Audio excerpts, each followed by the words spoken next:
What if I told you that the same boss who laughed at my homemade cookies and called my dreams pathetic little fantasies is now standing at my front door every Tuesday morning, wearing a delivery uniform with my company's logo on it? What if I told you he doesn't even recognize me yet? I'd love to know which corner of the globe you're watching from, and if this story speaks to you, make sure to subscribe. Tomorrow's video is one you absolutely can't miss. Isabel Martinez had always been invisible at Pinnacle Marketing Solutions. For 3 years, she'd occupied the same cramped cubicle in the back corner of the 23rd floor, her desk positioned so perfectly behind a concrete pillar that most people forgot she existed entirely. Her daily routine was as predictable as clockwork: arrive at 7:45 a.m. with a thermos of coffee and a brown paper bag containing her lunch, spend 8 hours processing data entry for campaigns she'd never see the results of, and leave at exactly 5:30 p.m. to catch the 6:10 bus home to her studio apartment in Queens. The only thing that broke the monotony was her lunch breaks, which she spent in the rarely used conference room on the 22nd floor, quietly working on her real passion. While her coworkers grabbed overpriced salads from the lobby cafe or huddled around their phones scrolling through social media, Isabel would spread out her notebook, laptop, and calculator, meticulously planning her side business, artisanal cookie subscriptions. It had started as a stress relief hobby during the pandemic.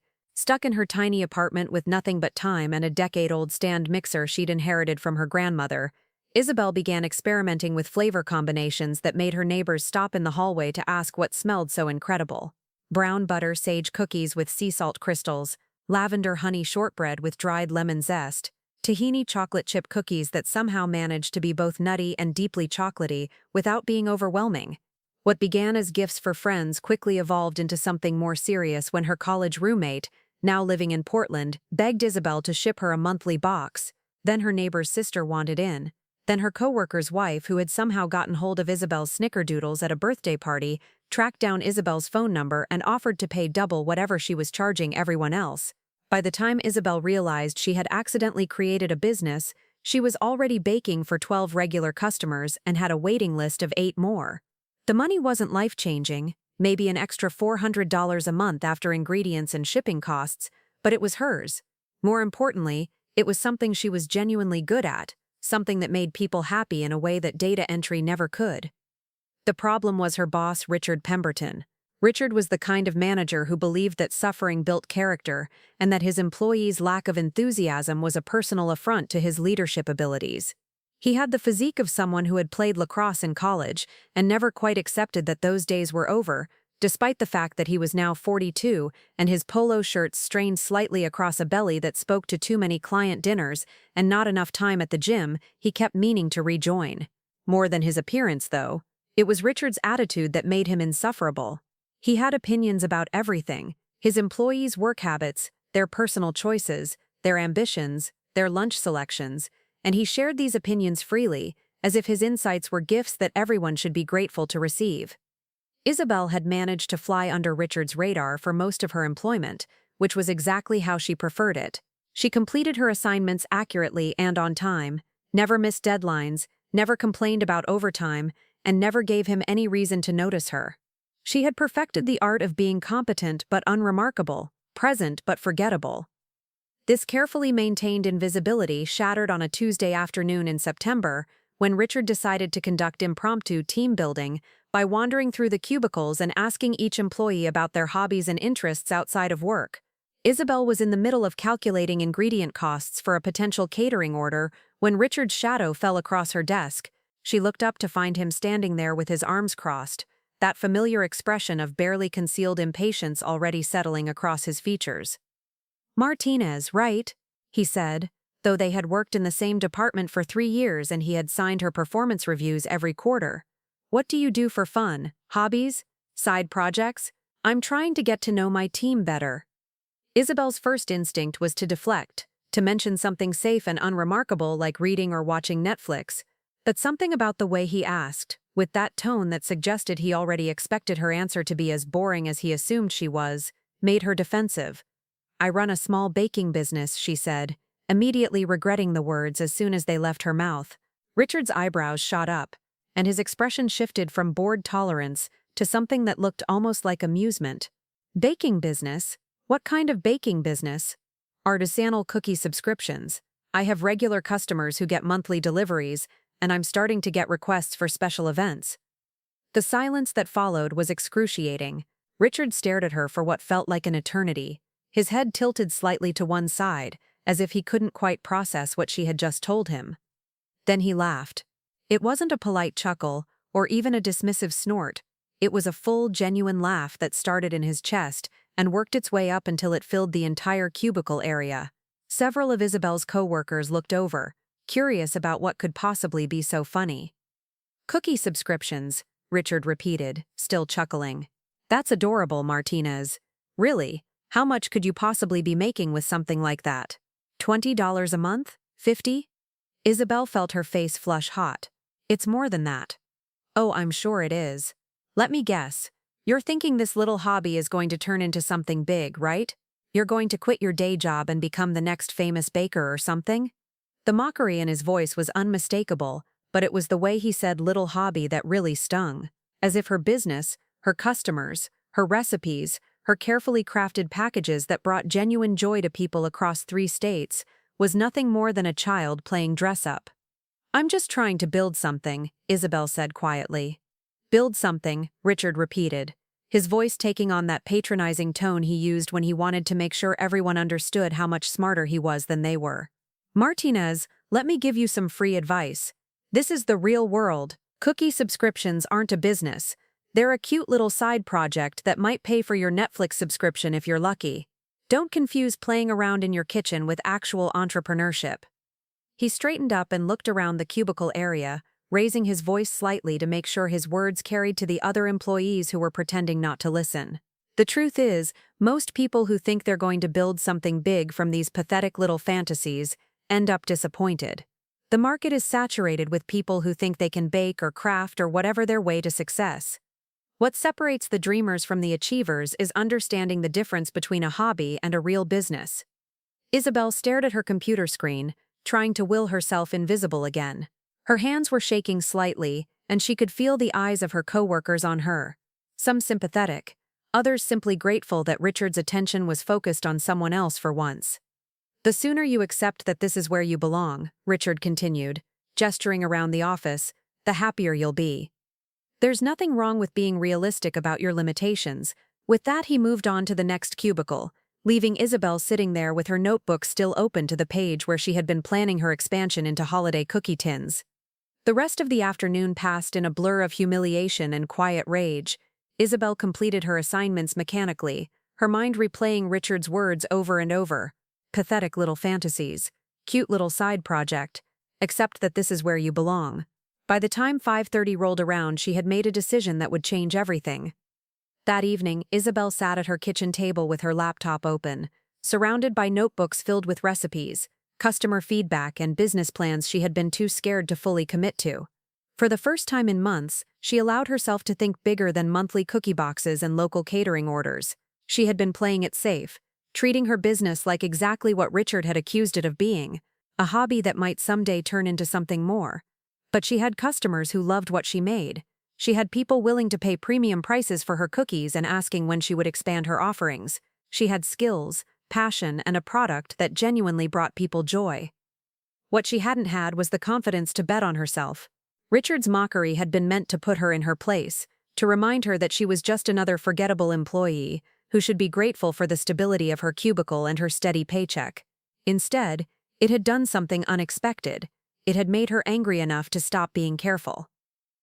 Isabel opened a new document on her laptop and began typing. Not a business plan this time, but a resignation letter. She would give her standard 2 weeks' notice, use her accumulated vacation time to cushion the transition, and dive headfirst into the terrifying, exhilarating world of full-time entrepreneurship.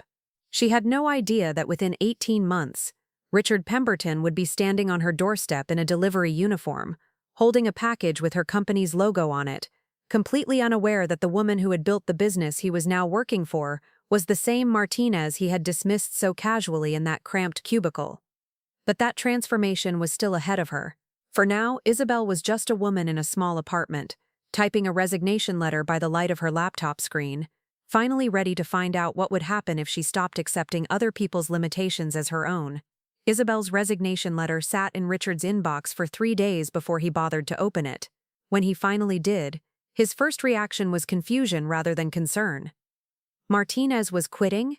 The quiet girl from the back corner who never caused problems and always met her deadlines? He had to check the employee directory to remind himself which Martinez had sent the email. A lot of love and effort went into bringing this story to life. If you're enjoying it, we'd be so grateful if you'd subscribe to our channel. Now back to where we left off. When he realized it was the same woman he had lectured about cookie subscriptions just a week earlier, his confusion turned to smug satisfaction. Obviously, his tough love approach had worked too well.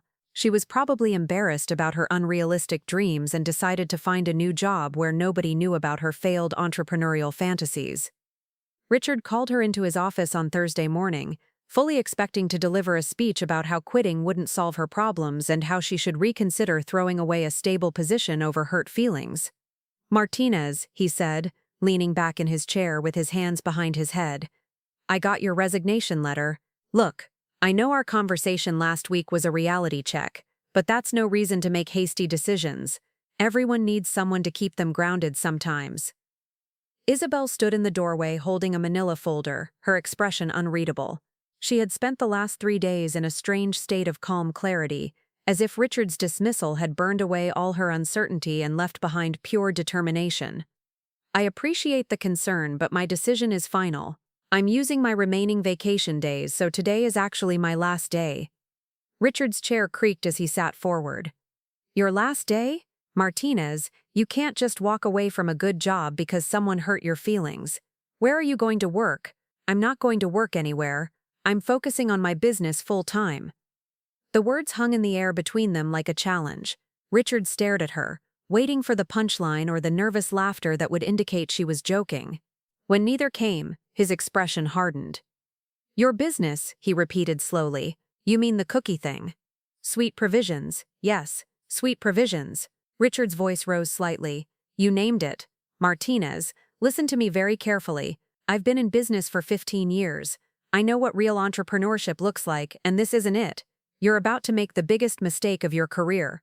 Isabel opened the manila folder and pulled out a single sheet of paper, which she placed on Richard's desk.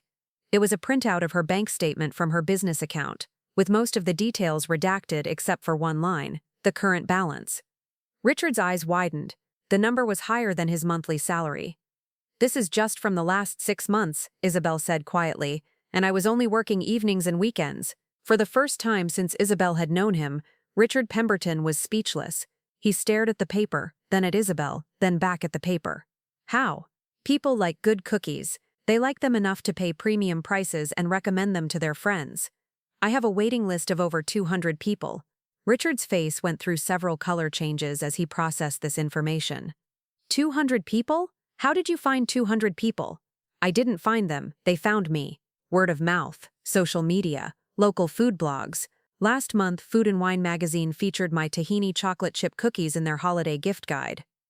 The mention of Food and Wine seemed to physically wound Richard. He had been trying to get Pinnacle Marketing Solutions mentioned in major publications for years, and his employees' cookie business had achieved in months what he hadn't managed in over a decade. "I don't understand," he said finally. "You're a data entry clerk. I was a data entry clerk. Now I'm the CEO of Sweet Provisions." Isabel turned to leave, but Richard's voice stopped her at the door. "You'll be back," he called after her. "When this little experiment falls apart, and it will, your position here won't be waiting for you. I hope you realize what you're throwing away." Isabel paused without turning around. "I'm not throwing anything away, Richard. I'm finally picking something up." Within 6 months of leaving Pinnacle Marketing Solutions, Isabel had moved out of her studio apartment and into a converted warehouse space in Brooklyn that served as both her production facility and her home. The ground floor housed industrial ovens, packaging stations, and storage for ingredients and supplies. The second floor was her apartment, sparse but comfortable, with floor-to-ceiling windows that filled the space with natural light and exposed brick walls that gave it the kind of character her old place had completely lacked. The transformation hadn't been easy. Those first few weeks of full-time entrepreneurship had been terrifying. Without the safety net of her regular paycheck, every business expense felt enormous. Every slow day felt catastrophic. Isabel had moments of panic where she wondered if Richard had been right, if she had made a massive mistake by betting everything on what might ultimately be just an elaborate hobby. But those moments became less frequent as her customer base grew and her systems became more sophisticated. She hired her first employee, Marcus, a recent culinary school graduate who helped with production and brought his own ideas about seasonal flavors and packaging. Then came Priya, who handled customer service and social media with an enthusiasm that Isabel found both admirable and exhausting. By the end of her first year, Sweet Provisions was shipping to customers in 43 states and had partnered with 12 specialty food stores across the Northeast. Isabel had been featured in 3 food magazines, appeared on a local morning show, and was in preliminary discussions with a major online retailer about carrying her products. The business had grown beyond anything she had imagined during those lunch breaks in the conference room at Pinnacle Marketing Solutions. Meanwhile, Richard Pemberton's life was moving in the opposite direction. The first sign of trouble came 8 months after Isabel's departure, when Pinnacle Marketing Solutions lost its biggest client to a competitor that promised more innovative strategies and fresher perspectives. Richard had been so focused on maintaining the status quo that he hadn't noticed how stagnant his agency had become, how his insistence on proven methods had actually become resistance to adaptation. The client loss triggered a cascade of problems. 2 more major accounts followed, citing concerns about the agency's outdated approach to digital marketing. Richard was forced to lay off 6 employees, including several who had been with the company for years. The office space that had once buzzed with activity became quiet and tense, with the remaining staff constantly worried about who would be next. Richard's response to the crisis was to work longer hours and micromanage more intensively, as if sheer force of will could solve problems that required strategic thinking and creative solutions. He spent his days in endless meetings, analyzing what had gone wrong and assigning blame to everyone except himself. He spent his evenings at the office, going through client files and competitor websites, looking for some magic bullet that would restore his agency to its former success. What he didn't spend time doing was adapting to the changing market or acknowledging that his leadership style might be part of the problem. The second wave of layoffs came in month 14, then the third wave in month 16. By the time Richard admitted that Pinnacle Marketing Solutions was beyond saving, he had exactly 3 employees left: himself, his long-suffering assistant Patricia, and a junior account manager named Kevin, who stayed mainly because he couldn't find another job. The company officially closed its doors on a rainy Tuesday in November, almost exactly 2 years after Isabel had quit. Richard spent his final day in the office packing boxes and wondering how everything had gone so wrong so quickly. He had always prided himself on being a realist, someone who understood how business actually worked, someone who could spot foolish dreamers from a mile away. Yet here he was, unemployed at 44, with a resume that showed a single long-term position at a company that had failed under his leadership. The job search was brutal. Richard had expected his experience to make him attractive to other agencies, but the marketing world had changed significantly during his final years at Pinnacle. The strategies and technologies he knew best were becoming obsolete, and younger candidates with fresh perspectives and lower salary requirements were getting the positions he applied for. After 3 months of rejections and interviews that went nowhere, Richard was forced to confront a reality he had never seriously considered. He might not find another job in marketing, at least not at the level he had been accustomed to. That's when he saw the job posting for delivery drivers at Fleet Delivery Solutions, a rapidly growing logistics company that specialized in same-day delivery for businesses across the metropolitan area. The pay was roughly a third of what he had been making at Pinnacle, but it was steady work with flexible hours and, most importantly, it was available immediately. Richard told himself it was temporary, just something to pay the bills while he continued looking for a real position. He had savings that would last a few more months, but the job market wasn't showing any signs of improvement, and he couldn't afford to be picky indefinitely. Fleet Delivery's training program was a week-long course in customer service, route optimization, and package handling. Richard found himself in a classroom with 22 other new hires, most of them at least 15 years younger than he was, all of them talking excitedly about the opportunities for advancement within the company. He completed the training with competent but unremarkable scores and was assigned to Route 47, which covered parts of Brooklyn and Queens. His supervisor, a cheerful woman named Janet, who couldn't have been older than 30, explained that Route 47 included several high-volume business clients who required daily deliveries and had high standards for punctuality and professionalism. "The good news is that these clients tip well if you do a good job," Janet said as she handed Richard his route sheet for the first week. The challenging news is that they have zero tolerance for mistakes. Miss a delivery window or mess up a package, and they'll request a different driver permanently. Richard nodded and studied the route sheet, noting the addresses and delivery windows he would need to hit each day. Most of the stops were familiar neighborhoods, though he had never paid much attention to the specific businesses on these streets during his years of commuting to Manhattan. One address caught his attention: 847 Industrial Avenue, Brooklyn. The client name was listed as Sweet Provisions, and the delivery window was every Tuesday between 8 and 10 a.m. According to his notes, it was a food business that received weekly shipments of packaging materials and specialty ingredients. Richard felt a slight twinge of familiarity when he read the name Sweet Provisions, but he couldn't place where he might have heard it before. It sounded like the kind of artisanal food company that had been popping up all over Brooklyn in recent years, probably another small business owner who thought they could compete with established brands by charging premium prices for products that weren't really any better than what you could buy at the grocery store.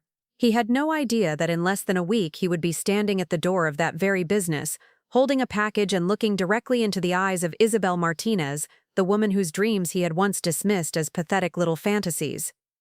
Tuesday morning arrived gray and drizzling, the kind of weather that made Richard question every life choice that had led him to driving a delivery van through Brooklyn traffic at 7:30 a.m.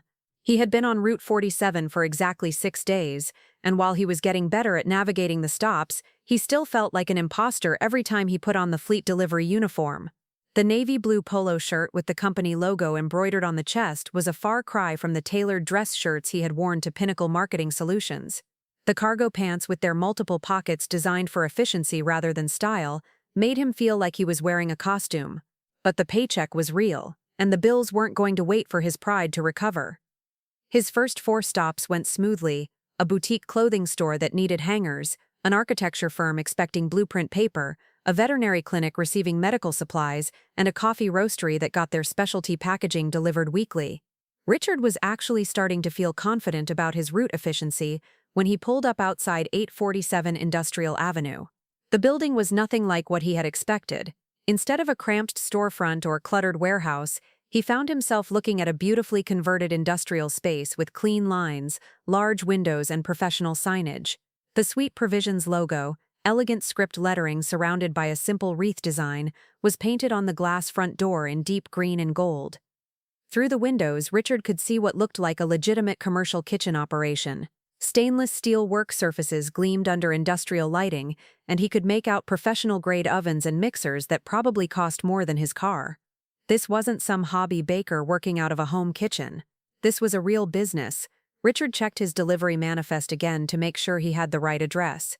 According to his paperwork, Sweet Provisions was expecting a shipment of specialty flour, organic vanilla extract, and custom packaging materials. The order total made him do a double take. Whoever ran this operation was spending serious money on premium ingredients. He grabbed the packages from his van and approached the front door, which was propped open to let in the cool morning air. The smell hit him before he made it inside: butter, chocolate, and something floral that he couldn't identify but that made his mouth water involuntarily. A young man with a flour-dusted apron was working at one of the prep stations, carefully measuring ingredients into a massive stand mixer.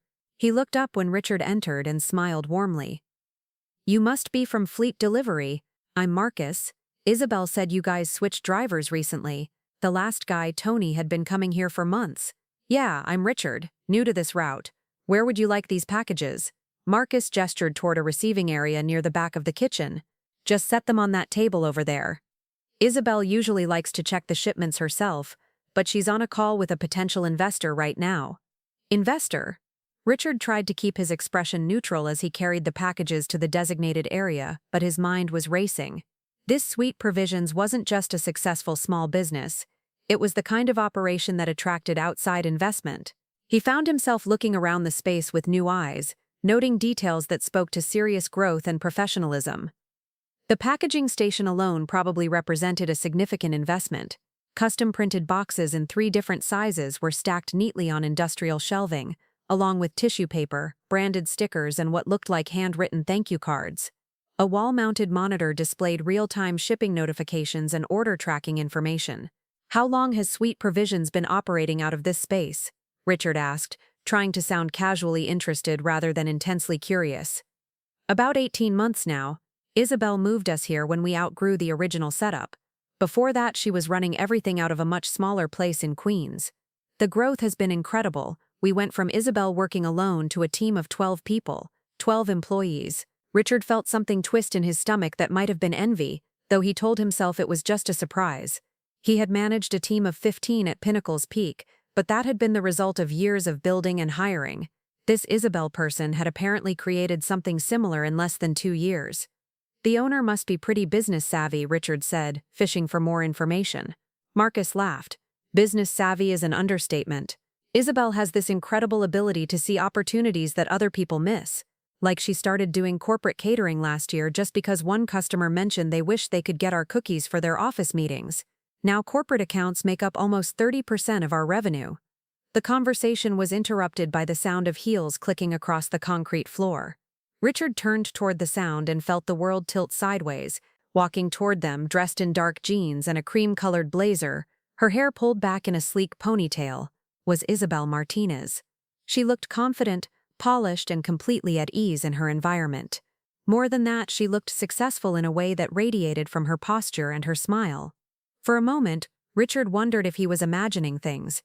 The last time he had seen Isabel, she had been hunched over her desk in that cramped cubicle, looking like she wanted to disappear into the concrete pillar behind her. This woman commanded the space around her, moved through her business like she owned it, which, Richard realized with growing horror, she obviously did. Isabel's eyes met his, and he watched recognition dawn across her features. Her smile faltered for just a fraction of a second before returning, though it was noticeably cooler than the expression she had been wearing when she thought she was greeting a new delivery driver. "Good morning," she said, her voice perfectly pleasant and professional. "You must be the new fleet delivery driver for our route." Richard opened his mouth to respond, but no words came out. He felt like he had been caught in some elaborate prank, except the joke was entirely on him. This was Isabel Martinez, quiet, forgettable Isabel Martinez, who had sat in the back corner of his office processing data entry. Isabel Martinez, who had told him about her cookie subscriptions and been laughed at for her unrealistic dreams. Isabel Martinez, who was now clearly the successful CEO of a thriving food business, standing in her own commercial kitchen, talking to him like he was exactly what he had become, the person who brought her packages. "I'm Richard," he finally managed, "Richard Pemberton." If he had expected some dramatic reaction, shock, anger, satisfaction, he was disappointed. Isabel simply nodded, as if she had been expecting this moment. "Nice to meet you, Richard. Marcus, did you check the vanilla extract shipment? We need to make sure we got the Madagascar variety for the holiday orders." She was dismissing him, not rudely, not dramatically, but with the kind of polite efficiency that business owners used with service providers. Richard found this somehow more devastating than if she had gloated or made some cutting remark about how their positions had reversed. "Isabel," he said, trying to regain some footing in the conversation. This is incredible. Your business, I mean. It's really impressive what you've built here." She looked at him for a long moment, and Richard could see her deciding how to respond. When she spoke, her voice was measured and careful. "Thank you. It's been a lot of hard work, but we've been fortunate to find customers who appreciate what we do." The understatement was almost generous. From what Richard could see, Sweet Provisions wasn't just successful, it was the kind of success story that business magazines wrote articles about. The kind of success that he had once assured Isabel was impossible for someone like her. Marcus, oblivious to the undercurrents in the conversation, continued chatting about the business. "Isabel just got back from a trade show in Chicago where we picked up 3 new wholesale accounts. And next month, we're launching a collaboration with that famous pastry chef from Food Network. What's his name again? Isabel." "Jonathan Blackwell," Isabel replied, still watching Richard's face. "He's designing a limited edition holiday collection using our base recipes." Jonathan Blackwell. Richard knew the name. He was one of those celebrity chefs who had parlayed television success into a food empire, the kind of person who didn't collaborate with just anyone, who could afford to be selective about business partnerships. That's fantastic," Richard said, though the words felt like they were being dragged out of him. "Really great opportunity." "We think so. The exposure should help us reach customers who might not have discovered us otherwise." There was something almost kind in the way Isabel was explaining her success, as if she understood how disorienting this must be for him, and was trying to ease the shock. Which, somehow, made everything worse. Richard would have preferred anger or smugness to this gentle professionalism. He realized he was still holding the delivery tablet that customers were supposed to sign to confirm receipt of their packages. He held it out to Isabel, who signed with quick, confident strokes. Her signature was nothing like the tentative handwriting he remembered from her reports at Pinnacle. This was the signature of someone who signed important documents regularly. "Is there anything else you need?" Isabel asked, handing the tablet back to him. "No, that's everything." Richard hesitated, knowing he should leave but unable to resist asking one more question. "How many people do you employ now?" 12 full-time, and we bring in additional help during busy seasons. We're actually hiring for 2 more positions, a production supervisor and a marketing coordinator." Marketing coordinator, Richard's old expertise, being offered as an entry-level position at the company founded by the woman he had once condescended to about realistic expectations. "Well, congratulations," he said finally, "on all of this. It's really something." Isabel nodded graciously. "Thank you, Richard. We'll see you next Tuesday, I assume?" "Yes. Same time, same delivery window." As Richard walked back to his van, he could feel Isabel and Marcus watching him through the windows. He climbed into the driver's seat and sat there for a moment, trying to process what had just happened. 2 years ago, he had been Isabel's boss, lecturing her about the difference between realistic goals and pathetic fantasies. He had told her that cookie subscriptions weren't a real business, that she should accept her limitations and be grateful for the security of her cubicle. Now he was her delivery driver, bringing supplies to the multi-million-dollar business she had built from those same cookie subscriptions he had dismissed. The irony was so complete, so perfectly devastating, that Richard almost had to admire it. If someone had pitched this scenario to him as a movie plot, he would have rejected it as too heavy-handed, too obviously designed to make a point about hubris and comeuppance. But here he was, living it. Richard started the van and pulled away from Sweet Provisions, already dreading next Tuesday's delivery. But as he drove toward his next stop, a new thought began to form in his mind. Isabel had been gracious, even kind in their interaction.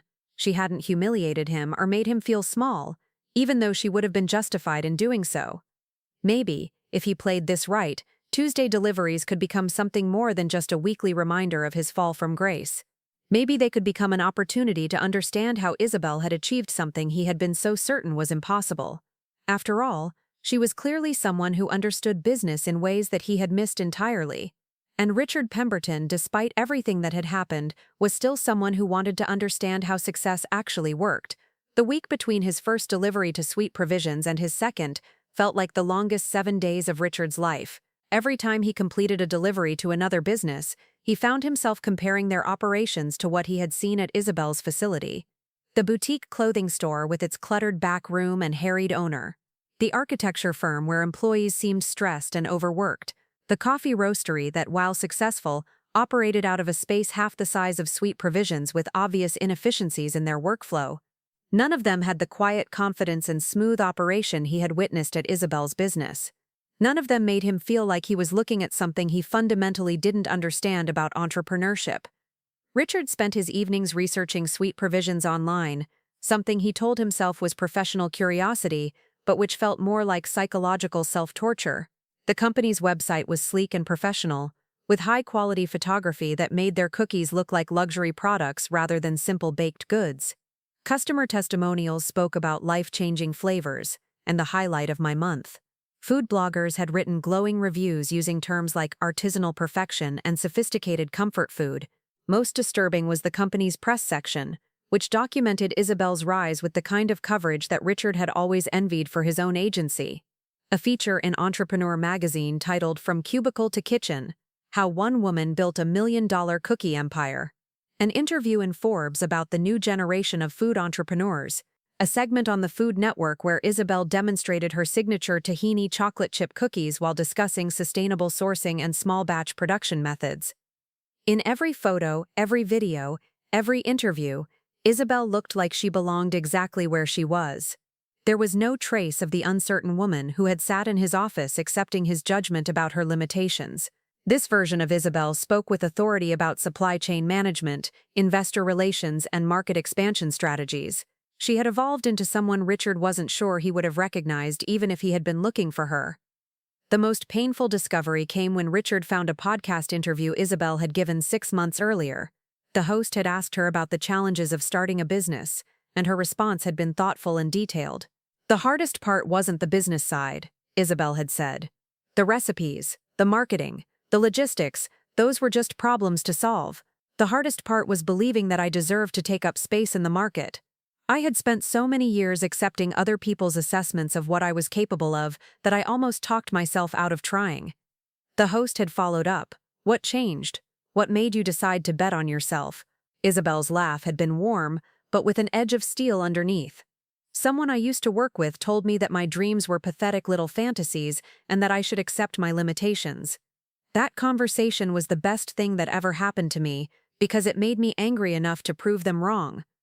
Richard had sat in his studio apartment listening to his former employee describe how his dismissal had become her motivation, and felt something shift inside his chest that might have been shame or might have been recognition of a truth he hadn't wanted to acknowledge. When Tuesday morning arrived again, Richard found himself driving toward Industrial Avenue with a mixture of dread and anticipation.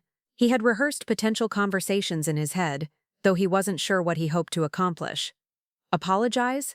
Ask for business advice? Pretend their history didn't exist and maintain a purely professional relationship? The Sweet Provisions facility looked even more impressive on his second visit. Through the windows, he could see that the production area was busier than the previous week, with multiple employees working at different stations.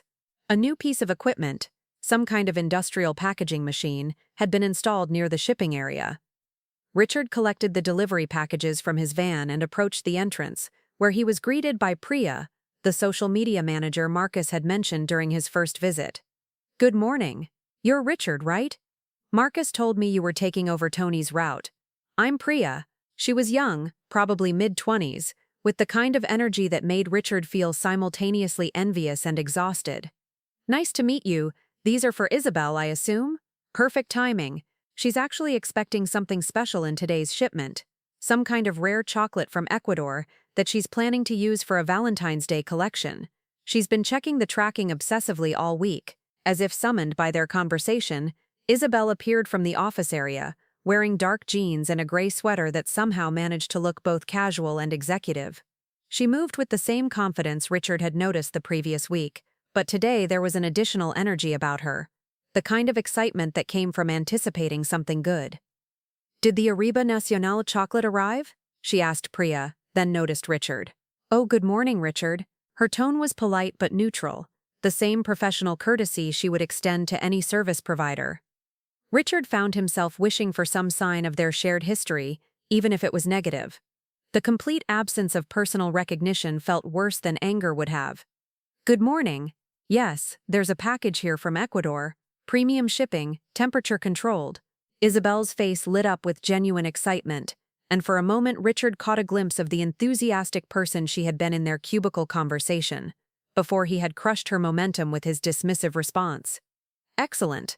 This chocolate is from a single-origin cacao farm that only produces about 500 pounds per year. Getting access to it is incredibly difficult." She opened the package carefully, revealing bars of chocolate wrapped in elegant paper and sealed with wax. Even from several feet away, Richard could smell something rich and complex that made the chocolate bars at the grocery store seem like candy by comparison. "What makes it so special?" he found himself asking. Isabel looked up, seeming surprised by his interest but not displeased. "The flavor profile is unlike anything else. Most chocolate has maybe 3 or 4 distinct notes: bitter, sweet, maybe some fruit or nut undertones. This has at least 8 different flavor components that change as you taste it. Plus, the farm uses traditional fermentation methods that have been passed down for generations." She spoke about the chocolate the way Richard had once spoken about successful marketing campaigns, with the passion of someone who understood their craft at a level that went beyond mere competence. "That sounds expensive," Richard said. "Extremely. A pound of this chocolate costs more than most people spend on groceries in a week, but the customers who will appreciate it don't mind paying for something truly exceptional." Priya joined the conversation, her enthusiasm bubbling over. "Isabel is creating a limited run of Valentine's cookies using this chocolate, only 50 sets, and they're priced at $200 per dozen." Richard's eyebrows shot up. $200? For a dozen cookies? For a dozen cookies made with the world's rarest chocolate, packaged in handcrafted wooden boxes, and shipped with individual tasting notes written by Isabel herself, Priya corrected. We announced the pre-sale yesterday morning on social media and sold out in 4 hours. Sold out in 4 hours, Richard repeated, trying to process the mathematics. 50 sets of a dozen cookies at $200 each meant Isabel had generated $10,000 in revenue from a single social media post. That's not even our record, Isabel said with a smile that held just a hint of pride. Last Christmas, we did a collaboration with a local honey farm for limited edition honey lavender shortbread. 75 sets at $250 each, gone in 90 minutes. Richard felt like he was learning a foreign language. These weren't the economics of any food business he understood. This was luxury goods territory, the kind of pricing that suggested Isabel had created something that transcended simple commerce and entered the realm of experience and exclusivity. How do you justify those prices, he asked, genuine curiosity overriding any consideration of whether the question was appropriate. Isabel tilted her head, considering her answer. I don't justify them, my customers do. They understand that what we're offering isn't just food, it's access to ingredients and techniques that they couldn't replicate themselves even if they wanted to. It's the knowledge that they're getting something that literally cannot be found anywhere else. But how did you figure out that people would pay those prices? Trial and error, mostly. I started by raising prices gradually and watching how customers responded. What I discovered was that the people who really appreciated what we were doing weren't price-sensitive in the traditional sense. They were value-sensitive. As long as the experience justified the cost, they were happy to pay premium prices for premium products. There was something in the way Isabel explained her pricing strategy that reminded Richard of the most successful marketing campaigns he had worked on at Pinnacle, the ones that had positioned products not as commodities, but as unique solutions to specific desires. The difference was that Isabel had figured out how to do this with cookies, a product category that most people considered completely interchangeable. That's actually brilliant, Richard said before he could stop himself. Isabel looked genuinely surprised. Thank you. It took a while to build the confidence to charge what the products were actually worth instead of what I thought people might be willing to pay. The conversation was interrupted by Marcus calling from the production area. Isabel, the new batch of tahini cookies is ready for tasting if you want to approve the flavor balance. Excuse me, Isabel said to Richard, I need to check these before we start the full production run. Richard watched as she walked over to Marcus and accepted a small piece of cookie, chewing thoughtfully and discussing adjustments to the recipe. Even from a distance, he could see that this wasn't a perfunctory quality check. Isabel was engaged with the process at a level of detail that spoke to genuine expertise. Priya, who had been watching Richard observe Isabel, spoke quietly. She tastes every single batch of every recipe we make, every one. Marcus and our other bakers are incredibly skilled, but Isabel has this palate that can detect differences that most people would never notice. How long did it take her to develop that kind of expertise? She's always been good, but running the business full-time for the past 2 years has taken her to another level. When you're tasting dozens of variations every week, looking for ways to improve recipes or develop new ones, your palate becomes incredibly sophisticated. Richard nodded, filing away this information with everything else he was learning about Isabel's transformation. 2 years of complete focus and dedication had turned someone he had dismissed as unrealistic into someone whose expertise he was genuinely impressed by. I should probably get going, he said finally. Other deliveries to make. Of course. Same time next week? Same time next week. As Richard walked back to his van, he found himself thinking about the conversation in ways that had nothing to do with his embarrassment or the reversal of their positions. For the first time since his first visit to Sweet Provisions, he was thinking about Isabel's business not as a symbol of his own failure, but as something worth understanding on its own terms. She had built something remarkable, and she had done it by developing genuine expertise and understanding her market in ways that Richard was only beginning to appreciate. The question that nagged at him as he drove toward his next delivery was whether there was anything he could learn from her approach that might help him figure out what to do with his own career. Because watching Isabel work, seeing the confidence and competence she had developed, Richard was starting to realize that his biggest mistake might not have been underestimating her potential. It might have been settling for mediocrity in his own professional development while she had been building something extraordinary. 3 weeks into his regular Tuesday deliveries to Sweet Provisions, Richard began to notice patterns that spoke to a level of business sophistication he hadn't initially recognized. Isabel's orders weren't random. They followed a precise schedule that aligned with production cycles, seasonal demands, and what appeared to be carefully planned product launches. The packaging materials arrived in quantities that suggested Isabel had calculated exactly how many units she would sell weeks in advance. The specialty ingredients were timed to arrive just before production runs, minimizing storage costs while ensuring freshness. Even the shipping schedule was optimized. Tuesday deliveries meant production could begin Wednesday for Thursday packaging and Friday shipping, ensuring customers received weekend deliveries when they were most likely to be home. Richard found himself studying these logistics not out of professional curiosity, but because they represented a level of operational thinking that impressed him. This wasn't someone who had gotten lucky with a good product. This was someone who understood every aspect of her business at a granular level. His fourth Tuesday delivery coincided with what appeared to be a crisis. When Richard arrived at Sweet Provisions, he found Isabel in the middle of an intense phone conversation, her expression tense as she paced near the office area. Marcus and Priya were huddled around a laptop, their faces reflecting the same stress he saw in Isabel's posture. "No, that's not acceptable," Isabel was saying into her phone. "We guaranteed delivery by Valentine's Day, and your delay puts us in breach of contract with 12 major clients." Richard set the packages in the receiving area and prepared to leave quickly, not wanting to intrude on what was obviously a sensitive business situation. But as he headed toward the door, Isabel ended her call and noticed him. "Richard, I'm sorry, we're dealing with a supplier emergency. Our chocolate vendor in Belgium just informed us that our Valentine's Day order will be 3 weeks late." "That sounds complicated," Richard said, though he could see it was much worse than complicated. In the background, he could hear Priya on another phone call, apparently contacting customers to explain delays.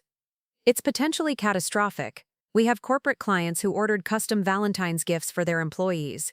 If we can't deliver on time, we lose the contracts and probably the relationships permanently." Isabel ran her hands through her hair, and for a moment Richard saw a flash of the uncertainty he remembered from her cubicle days. But instead of accepting defeat, she was clearly working through solutions. "What are your options?" Richard found himself asking. Isabel looked at him with surprise, as if she hadn't expected him to engage with the problem. "Limited. We could substitute with a different chocolate, but it wouldn't be what the customers ordered. We could push everything back 3 weeks, but Valentine's Day doesn't wait for suppliers. Or we could find an alternative source, but premium Belgian chocolate isn't exactly available at the corner store." "What about domestic alternatives? Surely there are high-quality chocolate makers in the States." "There are, but switching suppliers mid-order involves quality testing, recipe adjustments, new packaging that reflects the change in ingredients." Isabel trailed off, her expression shifting from stress to concentration. Actually, there might be something there. She walked over to where Marcus and Priya were working and began a rapid-fire discussion about domestic chocolate suppliers. Richard watched as the three of them transformed from a team in crisis to a team in solution mode, brainstorming alternatives with the kind of collaborative energy that he had rarely seen at Pinnacle Marketing Solutions. Within minutes, they had identified 3 potential domestic suppliers, dividing responsibility for contacting each one to check availability, quality standards, and shipping timelines. Isabel assigned herself the most challenging option, a boutique chocolate maker in Vermont, who might be able to match their quality standards but who notoriously didn't take rush orders. Marcus, call the Seattle supplier and ask for samples overnight. Priya, contact the Colorado operation and find out their minimum order quantities. I'll work on Vermont and see if I can convince them that this is worth their time. Richard found himself impressed not just by Isabel's quick thinking, but by her leadership style. She wasn't panicking or assigning blame, she was mobilizing her team around solutions. More than that, she was taking on the most difficult challenge herself rather than delegating the hardest work to her employees. "Is there anything I can do to help?" Richard asked, surprising himself with the offer. Isabel looked at him with genuine curiosity. "Actually, yes. You deliver to food businesses all over the city, right? Have you noticed any artisanal chocolate operations that might be worth contacting?" Richard thought about his route, mentally cataloging the businesses he visited regularly. "There's a place in Red Hook called Artisan Cacao Works. I deliver their packaging supplies on Fridays. Small operation, but they seem to take their chocolate seriously. The owner, David something, is always talking about single-origin beans and traditional tempering methods." "David Chen," Isabel said immediately. "I know his work. He's incredibly talented, but I didn't think he did wholesale contracts. Want me to ask him? I'll be there on Friday anyway." Isabel hesitated, clearly weighing whether to accept help from someone she still probably thought of as her former dismissive boss, but practical necessity won out over personal history. "If you wouldn't mind mentioning it, that would actually be helpful. Tell him Isabel Martinez from Sweet Provisions needs to discuss a potential rush order for Valentine's production." Richard nodded, filing away the request along with a growing respect for how Isabel was handling the crisis. He had seen plenty of business emergencies during his years at Pinnacle, and most of them had devolved into finger-pointing and blame assignment rather than solution-focused action. Friday's delivery to Artisan Cacao Works gave Richard his first real opportunity to help Isabel's business rather than simply observe it. David Chen was indeed passionate about his craft, but also skeptical about rush orders that might compromise his quality standards. "Sweet Provisions?" David said when Richard mentioned Isabel's name. "I know her reputation. She's one of the few bakers in the city who understands how to work with premium chocolate properly. But Valentine's Day is next week. That's not enough time for proper quality testing." "She mentioned something about recipe adjustments and quality testing," Richard said. Sounded like she understood it would be complicated. David paused in his chocolate tempering process, considering. "Most people think you can just substitute one chocolate for another like they're interchangeable ingredients. Isabel knows better than that. Each chocolate has different fat content, different flavor profiles, different melting points. You have to adjust everything else in the recipe to compensate." "So you'd be willing to work with her? If she can get here this afternoon with samples of her current recipes, I might be able to create a modified version of my dark chocolate that would work with her specifications. But it would have to be today. I need at least 3 days for proper testing and adjustment." Richard found himself in the unexpected position of negotiating a potential business deal between two people who actually knew what they were doing, while he was just the messenger. But he also realized that Isabel might not know how willing David was to help, or how much flexibility existed in his schedule. "Want me to call her and let her know you're interested?" When Richard called Sweet Provisions and explained David's offer, he could hear the relief in Isabel's voice even over the phone. "He's willing to work with our recipes. That's incredible. I can be there in an hour with samples and specifications. He seems to respect your work. Call you one of the few bakers who understands premium chocolate properly," David said. Isabel's surprise was audible. That's actually a huge compliment coming from him." The collaboration between Isabel and David turned out to be exactly what Sweet Provisions needed to salvage their Valentine's orders. By the following Tuesday, when Richard made his regular delivery, the crisis had been resolved and transformed into what appeared to be a new ongoing partnership. "The modified chocolate actually works better with some of our recipes than the Belgian supplier," Isabel told him as she signed for that week's delivery. "David was able to adjust the cacao content to complement our flavor profiles in ways that the original chocolate couldn't. That worked out well then. Better than well. We delivered everything on time. The customers loved the new chocolate, and we've established a relationship with a local supplier who can work with us on custom formulations. Plus, supporting a local business instead of importing from Belgium aligns better with our sustainability goals." Isabel paused, then looked directly at Richard. "Thank you for connecting us. That suggestion saved our Valentine's season and probably created a partnership that will benefit us long-term." It was the first time since their reunion that Isabel had thanked him for anything, and Richard found the experience unexpectedly satisfying. For once, he had contributed something positive to her business rather than simply witnessing her success. "I'm glad it worked out. David seems like he knows what he's doing." "He does. It's rare to find suppliers who understand that quality requires collaboration rather than just meeting specifications." There was something in the way Isabel said this that made Richard think she was talking about more than just chocolate suppliers. Her approach to business seemed to be built around finding people who shared her standards and working with them as partners rather than simply as vendors or employees. "How did you learn to think about suppliers that way?" Richard asked. Isabel considered the question carefully. "Trial and error, mostly. Early on, I made the mistake of choosing suppliers based purely on price and convenience. The results were inconsistent, and it took me a while to realize that the cheapest option usually costs more in the long run when you factor in quality issues, delays, and customer dissatisfaction. That's a hard lesson for most businesses to learn." "It is, but once you understand that your suppliers are part of your brand promise to customers, The calculations change completely. Now I pay more for ingredients and materials, but I know exactly what I'm getting and when I'm getting it. Richard nodded, recognizing this as the kind of strategic thinking that separated successful businesses from marginal ones. At Pinnacle, he had always focused on minimizing costs rather than optimizing value, and he was beginning to understand how that approach had limited his agency's growth potential. "I should let you get back to work," Richard said, though he found himself reluctant to end the conversation. "Of course. Same time next week." Same time next week. As Richard walked back to his delivery van, he realized that something fundamental had shifted in his Tuesday visits to Sweet Provisions. He was no longer dreading them as reminders of his fall from grace, nor was he simply fascinated by Isabel's success as an abstract phenomenon.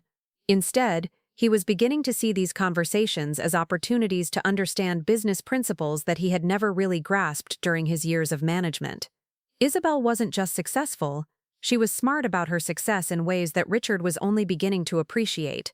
The question was whether he could learn enough from these brief weekly encounters to apply similar thinking to his own career, whatever direction that might eventually take. 6 months after that first shocking Tuesday delivery, Richard found himself looking forward to his weekly visits to Sweet Provisions with an anticipation that had nothing to do with nostalgia or embarrassment. The conversations had evolved from awkward professional exchanges to genuine discussions about business strategy, market trends, and the challenges of scaling a food operation. On this particular Tuesday morning in late summer, Richard arrived to find Sweet Provisions buzzing with an energy that was different from their usual organized efficiency. Isabel was standing near the entrance with a woman in an expensive-looking suit, both of them looking excited about something. "Richard, perfect timing," Isabel called out as he approached with the delivery packages. "I'd like you to meet Sarah Wellington from Meridian Capital Partners. Sarah, this is Richard Pemberton, our fleet delivery driver and unofficial business consultant." Unofficial business consultant. Richard felt a flush of pride at the description, even as he recognized the irony of being introduced that way to what was obviously a potential investor. Sarah shook his hand with the firm grip of someone accustomed to high-stakes negotiations. "Isabel tells me you've been instrumental in helping solve some supply chain challenges. That's unusual dedication for a delivery driver." "Richard has an interesting perspective on operations and logistics," Isabel said diplomatically. "He's helped us identify efficiencies and connections that we might have missed otherwise." What Isabel didn't mention was that their weekly conversations had grown into something approaching mentorship, except in reverse from what anyone would have expected. Richard had found himself learning more about strategic business thinking from Isabel in 6 months than he had absorbed in years of running his own agency. After Sarah left, apparently satisfied with whatever she had come to evaluate, Isabel turned to Richard with barely contained excitement. "She's offering us a $2 million investment for 30% equity. With that funding, we can expand into retail locations, develop a wholesale distribution network, and launch the cookbook I've been planning." "Congratulations. That's incredible news." "It is, but it's also terrifying. Accepting investment money means accountability to people who expect exponential growth rather than sustainable development. It changes the entire nature of the business." Richard recognized the weight of the decision Isabel was facing. At Pinnacle, he had always operated with other people's money and expectations, but he had never built something from nothing the way Isabel had. The prospect of maintaining creative control while scaling rapidly would be challenging for anyone. "What does your gut tell you?" Isabel smiled at the question. "My gut tells me that 6 months ago, I would have been too scared to even take the meeting. Now I'm confident enough in what we've built to believe we can grow without losing what makes us special."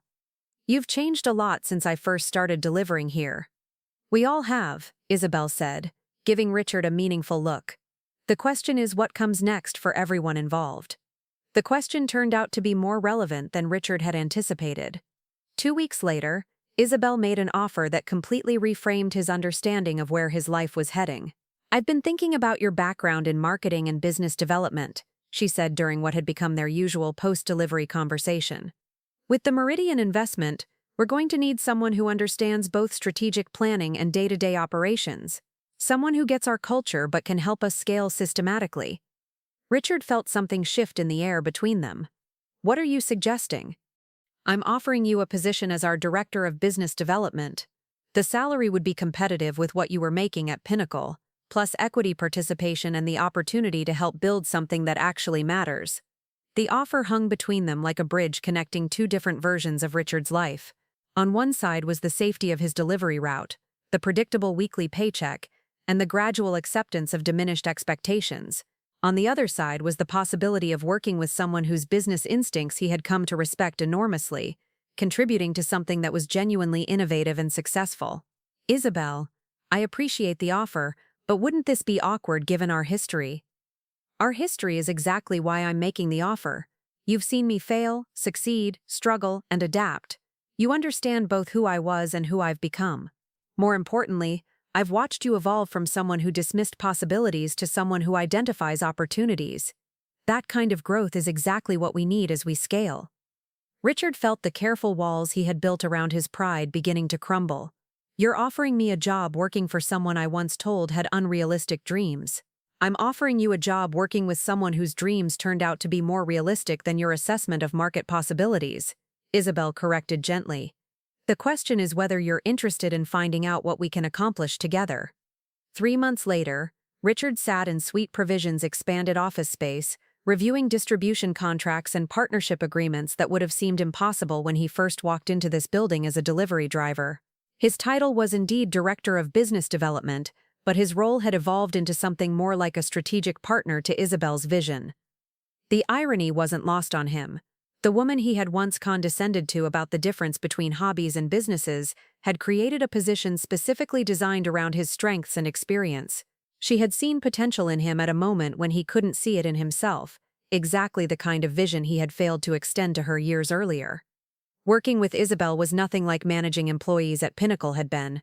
Instead of directing activities and controlling outcomes, Richard found himself collaborating on challenges that required both his analytical skills and Isabel's intuitive understanding of their market. They complemented each other in ways that neither of them had anticipated, creating solutions that were more sophisticated than either could have developed alone.